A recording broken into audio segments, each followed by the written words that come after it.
Everyone, this is me Kapil Sikka. Welcome you all to PW Only IS. तो friends, जैसा कि हमने previous session में देखा कि हम आंसर राइटिंग स्टार्ट कर चुके हैं और मेरी आपसे एक रिक्वेस्ट है कि प्लीज़ आंसर्स लिखिए, क्योंकि अब ये फ्री इनिशिएटिव है, सबके लिए है।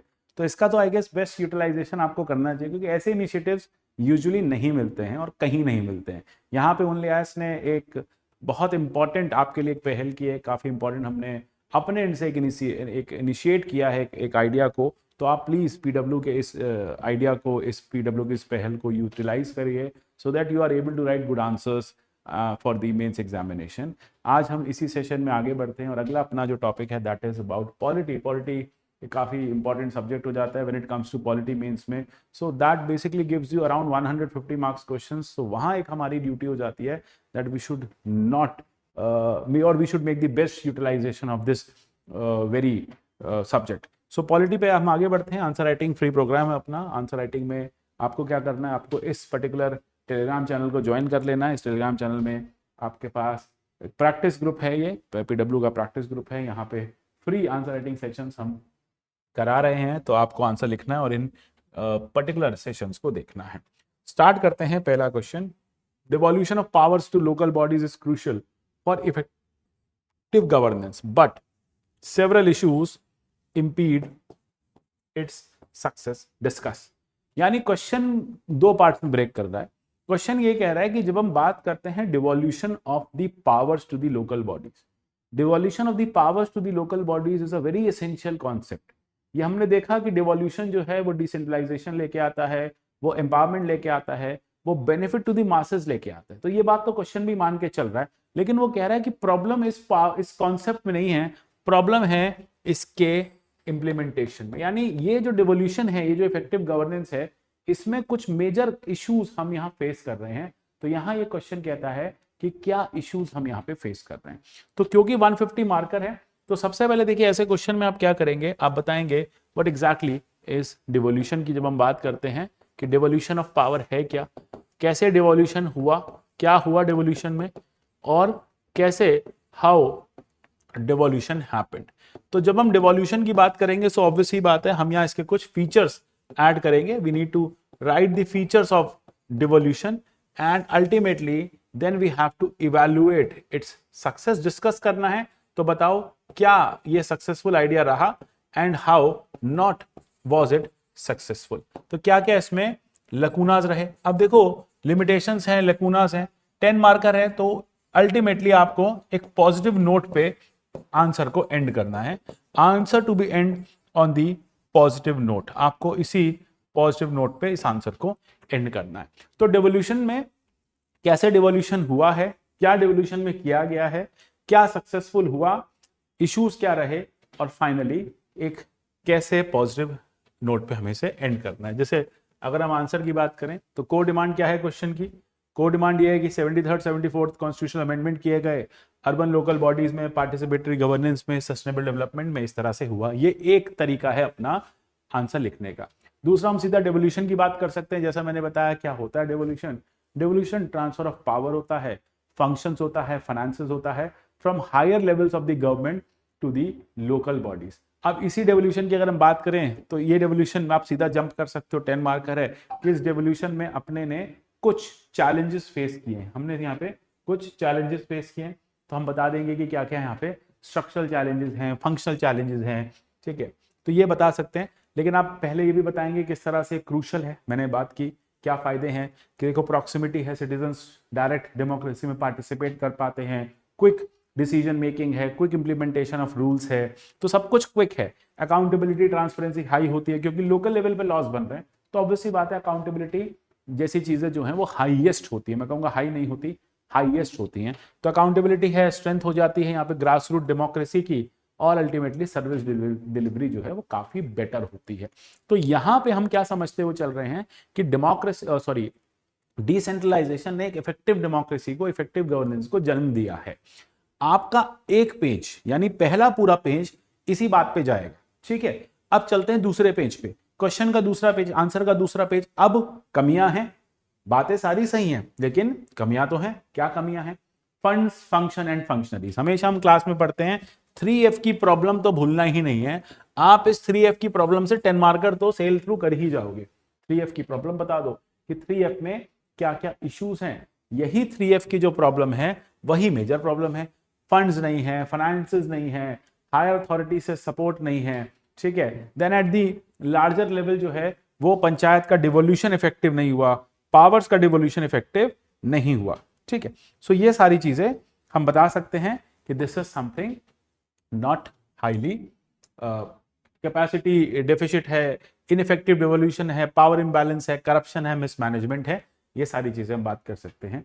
लेकिन एट द एंड सॉल्यूशन दे देंगे क्या क्या करना है। आप ऑटोनॉमी ले आओ, स्टेट फाइनेंस कमीशन की रिकमेंडेशंस को एक्सेप्ट कराओ, पावर्स दे दो, फंड्स दे दो, ठीक है, ये सारी चीजें दे दो तो इफेक्टिव गवर्नेंस अपने आप आ जाएगी। डन, कोई डाउट?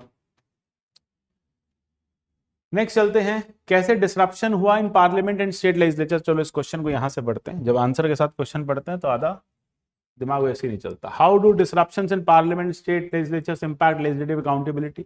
यानी एक प्रोमिनेंट प्रॉब्लम है, करंट प्रॉब्लम है कि डिसरप्शंस बहुत ज्यादा है पार्लियामेंट्री सिस्टम में, लेजिस्लेचर में, as well as the legislative accountability काफी खराब हो रही है। Then analyze the effectiveness of existing mechanism to address these disruptions.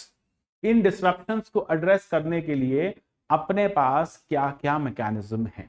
Simple straight forward का क्वेश्चन है, वो आपसे पूछ रहे हैं कि कैसे इंपैक्ट करते हैं और क्या मैकेनिज्म है।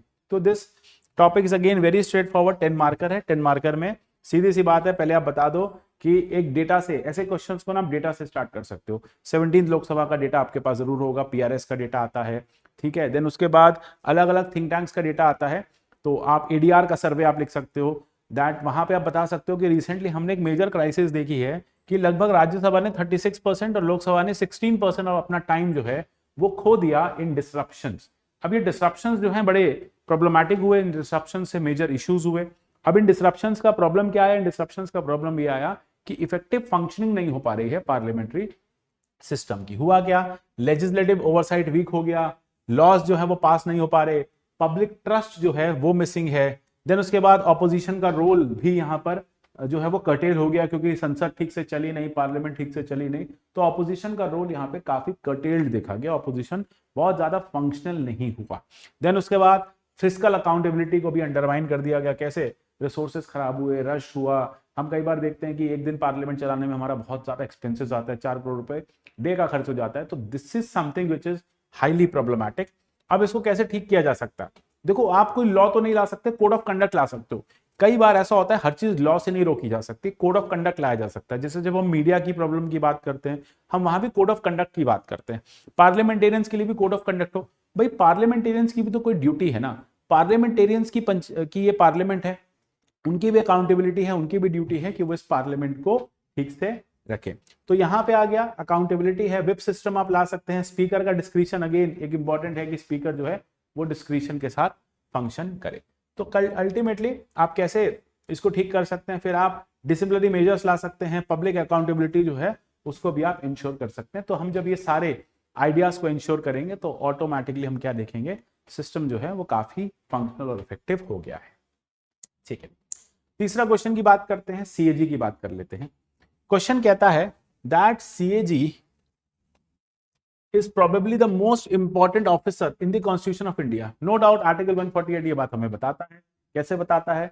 कि सीएजी का जो वर्किंग है, जो फंक्शनिंग है, वो काफी इंडिपेंडेंट है, ऑटोनोमस है। उसके लिए एक अलग से सीएजी एक्ट भी लाना पड़ा हमें, और साथ साथ सीएजी का जो रिमूवल है वो सुप्रीम कोर्ट के जज की तरह है। तो इसका मतलब ये पता चल जाता है इस ऑफिस की जो इंपॉर्टेंस है कॉन्स्टिट्यूशन में वो बहुत हाई है।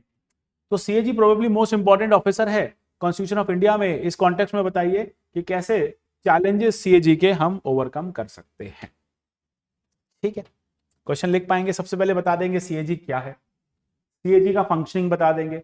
तो सीएजी की अगर हम बात करें तो सीएजी एक कॉन्स्टिट्यूशनल बॉडी है जो इंश्योर करती है accountability of the public finance, ठीक है। तो ये सीएजी का सबसे इंपॉर्टेंट आर्टिकल 148 लिखना नेसेसरी है। देखो, जब भी हम किसी कॉन्स्टिट्यूशनल बॉडी की बात करेंगे, जब भी हम कॉन्स्टिट्यूशन के किसी इंपॉर्टेंट इंस्टीट्यूशन की बात करेंगे, हम आर्टिकल मिस नहीं करेंगे। जैसे पुराने वाले में पार्लियामेंट में आर्टिकल 79 मिस नहीं करेंगे, यहां पे आर्टिकल 148 मिस नहीं करेंगे, ठीक है।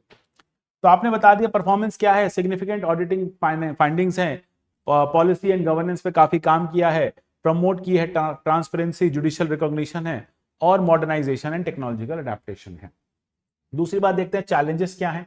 अब देखो पॉलिटिकल प्रेशर हाई है, डिस्पाइट ऑफ सीएजी की बात करें कि सीएजी इंडिपेंडेंट अथॉरिटी है, ऑटोनोमस है, लेकिन यहां पर हमने क्या देखा है, there is high political pressure. दूसरा हम देख सकते हैं रिसोर्स कंस्ट्रेंट्स बहुत ज्यादा है, रिसोर्स के कंस्ट्रेंट्स ज्यादा हैं। फिर उसके बाद रिकमेंडेशंस जो हैं उनका इंप्लीमेंटेशन नहीं हो पाता है। सीएजी के पास कंट्रोलिंग फंक्शन नहीं है, सिर्फ ऑडिटिंग के फंक्शंस हैं। तो ये भी कुछ ऐसी चीजें हैं जो हमें यहाँ पर फोकस करनी पड़ेंगी। देन उसके बाद टेक चैलेंजेस अगेन काफी हाई हैं, टेक्नोलॉजिकल चैलेंजेस हैं। सीएजी जो है वो टाइम पे ऑडिट नहीं कर पाती है, काफी बड़ा सीएजी को सपोर्ट सिस्टम चाहिए, फंड्स चाहिए। सीएजी के पास मॉडर्न ऑडिटिंग के टूल्स नहीं है, तो बहुत सारे इंस्टीट्यूशंस का ऑडिट नहीं हो पाता। पंचायत जैसे इंस्टीट्यूशंस का तो कभी ऑडिट ही नहीं हो पाता, बहुत मुश्किल आती है। तो इस तरह से हम क्या कर सकते हैं, ये सारे चेंजेस बता सकते हैं। विनोद राय क्या कहते हैं, विनोद राय यही कहते हैं कि ऑडिट जो है वो फॉल्ट फाइंडिंग प्रोसेस नहीं है, रादर ये एक प्रोसेस है जिससे आप एफिशिएंट यूज कर पाओ पब्लिक फंड्स का। तो यहां पर सीएजी अगर ठीक से फंक्शन करता रहेगा तो सीएजी जो है वो transparent, efficient, effective democratic system को एस्टैब्लिश करने में बहुत हेल्प करता है। तो यहां इस तरह से आप सीएजी के रोल को बता सकते हो। 10 मार्कर है, लिखने में कोई खास दिक्कत अपने को नहीं आती। ठीक है, तो ये सारे क्वेश्चन देखो पॉलिटी क्वेश्चन तो मैं कहता हूँ इजिली लिख पाते हैं हम। फिर एक और 10 मार्कर है, compare the provisions for electoral system in the Indian constitution with those in the US, analyze how these fourth आएगा, quasi judicial bodies are essential for reducing the burden on judiciary. बात सही है, ये एक statement है। Discuss the role and highlight the recent examples where they have been successfully expedited the judicial mechanism. यानी आपको बताना है ऐसे कौन कौन से रीसेंट हमारे एग्जाम्पल्स रहे जहां पे जुडिशरी का रोल काफी इंपॉर्टेंट आया। जैसे क्वासी जुडिशियल बॉडीज की हम बात करते हैं तो आर्टिकल 323A 323B में हम क्वासी जुडिशियल बॉडीज लेके आए, 42nd अमेंडमेंट से लेके आए। आप इसको ना क्वासी जुडिशियल के एग्जाम के डेफिनेशन से भी स्टार्ट कर सकते हो। आप बता सकते हो ये वो बॉडीज होती हैं जो ट्रिब्यून का काम करती है। ये रोमन वर्ड है ट्रिब्यूनल, ट्रिब्यूनल है ना क्वासी जुडिशियल बॉडीज, तो ये रोमन वर्ड है ट्रिब्यून, ट्रिब्यून का मतलब है जस्टिस। तो आप बता सकते हो कि कैसे क्वासी जुडिशियल बॉडीज जो हैं वो कोर्ट का पार्ट नहीं है, लेकिन वो जस्टिस डिलीवरी में काफी इफेक्टिव ऑर्गेनाइजेशंस हैं। और इसी वजह से 42nd अमेंडमेंट ने 323A 323B को इंट्रोड्यूस किया। यहां से आप बता सकते हो कि इनका रोल काफी पाइवटल है in implementing and reducing the judicial burden. अब कैसे ये बर्डन को रिड्यूस करनी है बताओ। एक तो स्पेशलाइज्ड एरिया में फंक्शन करती हैं, जैसे यू हैव दी 323A में बताओ किस तरह से सेंट्रल एडमिनिस्ट्रेटिव ट्रिब्यूनल्स हैं, देन एसएटीज हैं। 323B में बताओ कैसे स्टेट गवर्नमेंट्स को भी पावर दी गई है कि वो भी अपने अपने ट्रिब्यूनल्स अपने अपने मैटर्स में स्टैब्लिश कर सकती हैं। दूसरा आ जाएगा पेंडेंसी एट हायर केसेस। अब ट्रिब्यूनल से हुआ क्या, एडमिनिस्ट्रेटिव मैटर्स, टैक्सेशन मैटर्स, चालान मैटर्स, डिस्प्यूट रिड्रेसल्स, ये सारे ट्रिब्यूनल्स पे चले गए। तो आपकी जो रेगुलर जुडिशरी है उसके बर्डन को मिनिमाइज कर दिया गया। तीसरा आ जाता है कॉस्ट इफेक्टिव जस्टिस है, आपको कोई लॉयर हायर करने की जरूरत नहीं पड़ती, क्विक डिस्पोजल ऑफ केसेस होता है, एक्सपर्टीज बैठते हैं यहाँ के पैनल पे, तो यानी जो जस्टिस है वो बहुत ही बेटर है एज कंपेयर टू कोर्ट्स। ठीक है, देन उसके बाद एक्सेसिबिलिटी है, सीधा आप चले जाओ, और एनकरेजमेंट ऑफ एडीआर, इसकी वजह से डिस्प्यूट रिड्रेसल जो है इजी हुआ है और ऑल्टरनेटिव डिस्प्यूट रिड्रेसल पे फोकस किया जाने लगा है। लेकिन ये सारी बातें सही हैं, चैलेंजेस, कुछ चैलेंजेस भी बता सकते हो, 10 मार्कर है। रिसेंटली हमने क्या देखा, environmental disputes, corporate governance disputes, tax disputes, labour disputes, ये सब भी है।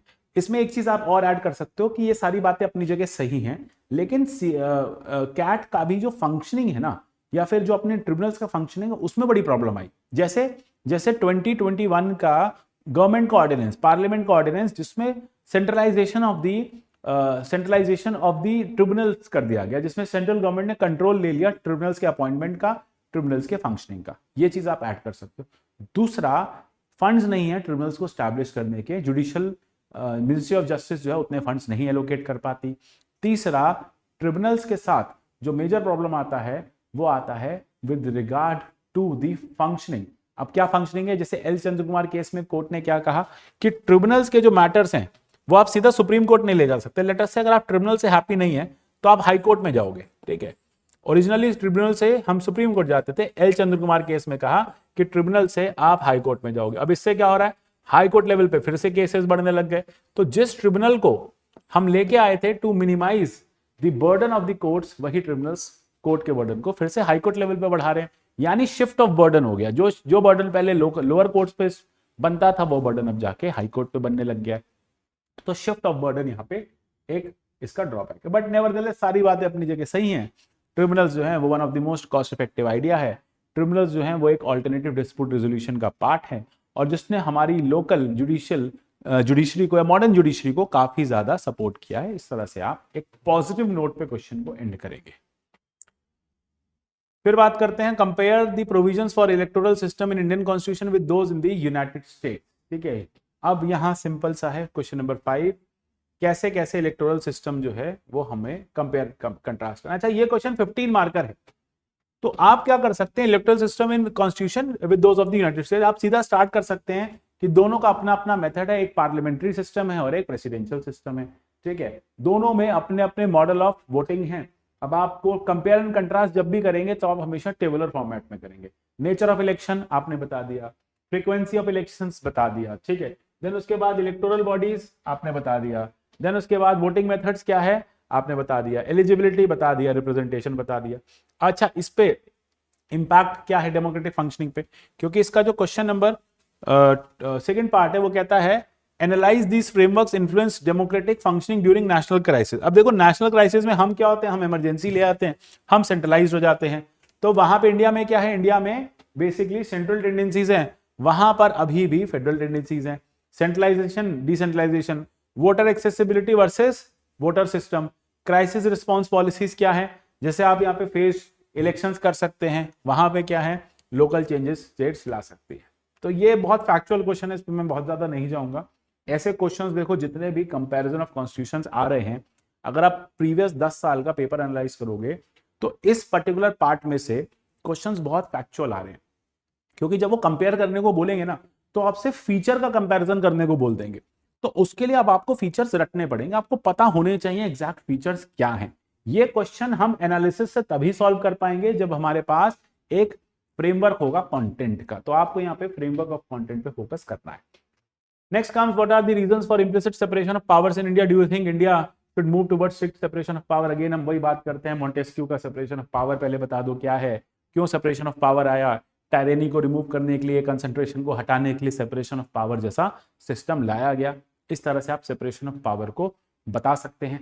नेक्स्ट कम्स कि ये सेपरेशन ऑफ पावर क्या इंडिया में फंक्शनल है, टू एन एक्सटेंट आप बता देंगे हाँ फंक्शनल है। आर्टिकल 50 की बात करेंगे, आर्टिकल 121, 122, 211, 212, ये 5 की आप बात करेंगे, आप बताएंगे कि हाँ भारत में separation of power constitutional exist करता है, बट हमारे यहाँ प्योर सेपरेशन ऑफ पावर नहीं है, हमने अपने आप को चेक्स एंड बैलेंस पे शिफ्ट कर लिया है। ठीक है, फिर आप बता देंगे चेक्स एंड बैलेंस पे। अच्छा, यहाँ पे क्वेश्चन क्या कह रहा है, क्वेश्चन ये कह रहा है कि व्हाट आर द रीजंस, क्यों हमने क्या रीजंस थे स्ट्रिक्ट सेपरेशन के, क्योंकि देखो हमने स्ट्रिक्ट सेपरेशन के रीजंस यही रखे थे, what are the implicit separation of powers, ये हमने बता दिया। Do you think India should move towards separation of powers, आप कह देंगे कि नहीं, इंडिया क्यों मूव करे, क्योंकि कंसंट्रेशन ऑफ पावर जो है वो चेक्स एंड बैलेंस रहता है तो डिलेज हो जाते हैं, चेक्स एंड बैलेंस के अपने इश्यूज हैं, टू एन एक्सटेंट आप शिफ्ट कर सकते हैं to the separation of power. ठीक है, क्यों, क्योंकि उससे क्या होगा, इंटरनेशनल बेस्ट प्रैक्टिसेस आ जाएंगी, स्ट्रिक्ट इम्प्लीमेंटेशन ऑफ रूल्स हो जाएगा, तो ये स्ट्रिक्ट होने का फायदा है। लेकिन दूसरी तरफ डेमोक्रेटिक लॉस होगा, पार्लियामेंट्री सिस्टम में भी लॉस होगा, गवर्नमेंट जो है प्रैग्मेटिस्ट नहीं रहेगी, चेक्स एंड बैलेंस नहीं होने की वजह से टायरेनी ऑफ द गवर्नमेंट आ जाएगी। तो ये सारी चीजें आप बता सकते हैं। ठीक है, नेक्स्ट एक क्वेश्चन आया है, व्हाट आर द रीजंस, अच्छा ये तो हमने डिस्कस कर लिया। The increasing use of arbitration and mediation as dispute redressal mechanism has altered the role of courts in India. Analyze the advantage and limitations of the ADR mechanism. सबसे पहले आप बताएंगे ADR होता क्या है, what exactly is ADR। ठीक है, दूसरा आप बताएंगे कि ADR कैसे किया जा रहा है। ADR जो है वो कॉन्स्टिट्यूशन में ट्रिब्यूनल्स के थ्रू किया जा रहा है, कॉन्स्टिट्यूशन के बाहर वो लोक अदालत के थ्रू किया जा रहा है, कॉन्स्टिट्यूशन के बाहर वो मीडिएशन लॉ के थ्रू किया जा रहा है। इंडिया का अपना आर्बिट्रेशन एंड कंसिलिएशन लॉ भी है, उससे भी हमने मीडिएशन के प्रोसेस को स्टार्ट किया है। ठीक है, तो बता देंगे कि एक आप ऐसे डेटा से भी स्टार्ट कर सकते हैं। एडीआर जो है वो इंक्रीजिंगली प्रेफर्ड है, क्यों, इफेक्टिवनेस है, स्पीड है, कॉन्फिडेंशियलिटी है और टाइमली डिलीवरी ऑफ जस्टिस है, ये इसके बेनिफिट्स हैं। अब कैसे, केस लोड्स कम हो जाते हैं, कोर्ट पे बर्डन कम हो जाता है, पैसा कम लगता है, ठीक है, इजी एक्सेसिबिलिटी है, फ्लेक्सिबिलिटी है, नो रिजिडिटी है, नेचुरल लॉ के प्रिंसिपल पे वर्क करता है, हमेशा एडीआर नेचुरल जस्टिस के प्रिंसिपल पे वर्क करेगा। है ना। हमेशा बोलोगे it follows the principle of natural justice, मतलब कोई लॉ वो फॉलो नहीं करना, जो सही लगे वो सही है, हो सकता है दोनों को जस्टिस मिले। यूजुअली क्या होता है कि अगर आप कोर्ट जाते हो तो एक जने को जस्टिस मिलेगी ना, एक का ये तो जीरो सम गेम होगा, कोर्ट हमेशा जीरो सम गेम कहेगा, वो ये नहीं कहेगा कि इसको भी थोड़ा फायदा दो उसको, वो कहेगा इसको फायदा दे दो और इसको छोड़ दो। लेकिन एडीआर के कंपैरिजन में कोशिश ये की जाएगी कि दोनों पार्टीज को कुछ ना कुछ बेनिफिट्स मिले। तो एडवांटेजेस क्या है, प्रिवेसी है, प्रिजर्वेशन ऑफ रिलेशनशिप है, स्पीडियर रेजोल्यूशन है, ठीक है। लेकिन इसके साथ साथ एक प्रॉब्लम है कि कई बार हमने क्या देखा है कि लोगों में लैक ऑफ अवेयरनेस है। इंडिया के पास अपना रोबस्ट मैकेनिज्म नहीं है एडीआर को इंप्लीमेंट करने का। अभी भी इंडिया में एडीआर को लोग प्रेफरेंस नहीं देते क्योंकि एडीआर उतना डायनेमिक टूल नहीं है डिस्प्यूट रेजोल्यूशन का। आज भी लोगों का ट्रस्ट कोर्ट सिस्टम पे ज्यादा है। फिर उसके बाद अगेन एडीआर से आप कहीं अपील करना चाहो तो आप अपील नहीं कर सकते। जैसे हमने क्या देखा, जैसे हमने first thing what we saw is कि अगर आपको एडीआर से अपील फाइल करना है तो एडीआर से अपील फाइल करने के लिए अब आप कहीं नहीं जा सकते, आपने लोक अदालत की अपील आप कहीं फाइल नहीं कर सकते। तो लोग लोक अदालत जाने से डरेंगे, लोग कहेंगे अरे कोई फायदा नहीं है लोक अदालत जाने का, ठीक है। तो ये बेनिफिट्स हम यहाँ पर दिखा सकते हैं। फाइनली किस तरह से एडीआर के मैकेनिज्म आप बेटर कर सकते हैं। तो आई गेस आज के जो क्वेश्चंस है ना, मैं उस पर बहुत ही एनालिटिकल क्वेश्चंस है। यहां के क्वेश्चंस का एक अगर मैं सम अप कर दूं तो हमने जो क्वेश्चंस देखे, सबसे पहले आपको डेफिनेशन ऑफ प्रॉब्लम देनी है ना, डिफाइन द कीवर्ड। मैं एक जनरल सम अप कर रहा हूं, पॉलिटी में यूजुअली रहता है define the keyword, then analyse the context, किस कॉन्टेक्स्ट में, कॉन्टेक्स्ट में कुछ पॉजिटिव्स होंगे इस चीज के, ठीक है। देन उसके बाद नेगेटिव्स और लिमिटेशंस, देन उसके बाद सॉल्यूशंस, वे फॉरवर्ड। एक तो ये हो गया आपका। देन उसके बाद जैसे अगर हम देखेंगे कुछ क्वेश्चंस में facts are necessary, facts are necessary,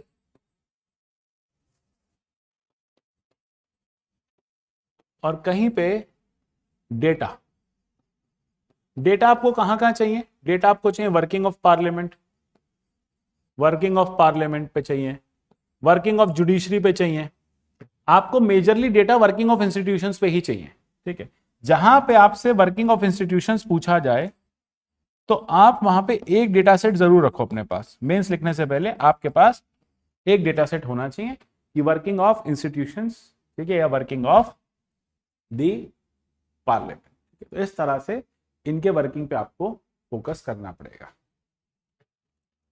I guess this is all for the day, है ना। अगले क्वेश्चंस और आगे डिस्कस करेंगे, देखेंगे कि हम कैसे और बेटर आंसर राइटिंग कर सकते हैं। बस देखो यहाँ पे हमें करना क्या, कुछ बातों का ध्यान रखना है। हमें आंसर मैंडेटरीली लिखने ही लिखने हैं कम वर्ड में। कई बार होता है हमें आंसर लिखने का फियर होता है, देखो ये आंसर राइटिंग सेशंस आपके फियर को निकालने के लिए हैं। मैं इस आंसर राइटिंग सेशन में बहुत कंटेंट पे फोकस इसलिए नहीं करता क्योंकि कंटेंट में मान के चल रहा हूँ कि हम पढ़ के आए हैं। कंटेंट के बहुत तरीके हैं, स्ट्रक्चरिंग के तरीके अपने पास कम हैं। तो अगर अपने पास कंटेंट है तो स्ट्रक्चरिंग करना हमारे लिए आसान हो जाएगा, लेकिन प्रोवाइडेड हमें स्ट्रक्चरिंग आती हो। तो कंटेंट ऑलरेडी आपके पास मॉडल आंसर्स के फॉर्मेट में भी है, कंटेंट आपके पास क्लासेस के फॉर्मेट में भी है। आइडिया है कि इस कंटेंट का कैसे बेस्ट यूटिलाइजेशन करना है। हमेशा अपने क्वेश्चन को जब भी पढ़ो, सबसे पहले क्वेश्चन को डिफाइन करने की कोशिश करो, क्वेश्चन के कॉन्टेक्स्ट की बात करने की कोशिश करो, फिर कुछ डेटा हो, कुछ फैक्ट्स हो तो उसको वहीं इंट्रोडक्शन से भी शुरू कर सकते हो, फिर आप उसके प्रोस बता सकते हो, कॉन्स बता सकते हो, और वे फॉरवर्ड और सॉल्यूशन बताने। क्वेश्चन हाईली नेगेटिव है या क्वेश्चन में क्रिटिसिज्म पूछा ही नहीं है और अपने पास अवेलेबल है, तब भी 2 लाइन में लिखो। लास्ट में कंक्लूजन लिखना जरूरी है। 10 मार्कर है, 1 लाइन 2 लाइन का कंक्लूजन, 1 से 2 लाइन का। 15 मार्कर है, 3 लाइन का कंक्लूजन। ये नेसेसरी है, इसके बिना हम आगे नहीं बढ़ पाएंगे। एज इन इसके बिना अगर हम आंसर राइटिंग करते हैं तो हमारी वो आंसर राइटिंग की एक्सरसाइज फ्यूटाइल है। इसलिए जो सेशन चल रहा है, ये सेशन सिर्फ इसलिए चलाया जा रहा है जिससे आप आंसर राइटिंग की प्रैक्टिस कर पाओ, आंसर राइटिंग का फियर निकाल पाओ और आंसर राइटिंग में कब कहाँ क्या लिखना है ये समझ पाओ। जैसे मैं बार बार कह रहा हूँ, कंटेंट आपके पास है, मैं यहाँ पे आपको स्ट्रक्चरिंग बताने आया हूँ, ठीक है। बाकी आपने अगर ज्वाइन नहीं किया है तो आप इस सेशन को ज्वाइन करिए और मैक्सिमम बेनिफिट लीजिए। ये एक फ्री इनिशिएटिव है, इस फ्री इनिशिएटिव का आप जितना बेनिफिट लेंगे उतना ही आपके लिए अच्छा है। तो मिलते हैं अगले सेशन में, तब तक के लिए goodbye, take care and God bless you all.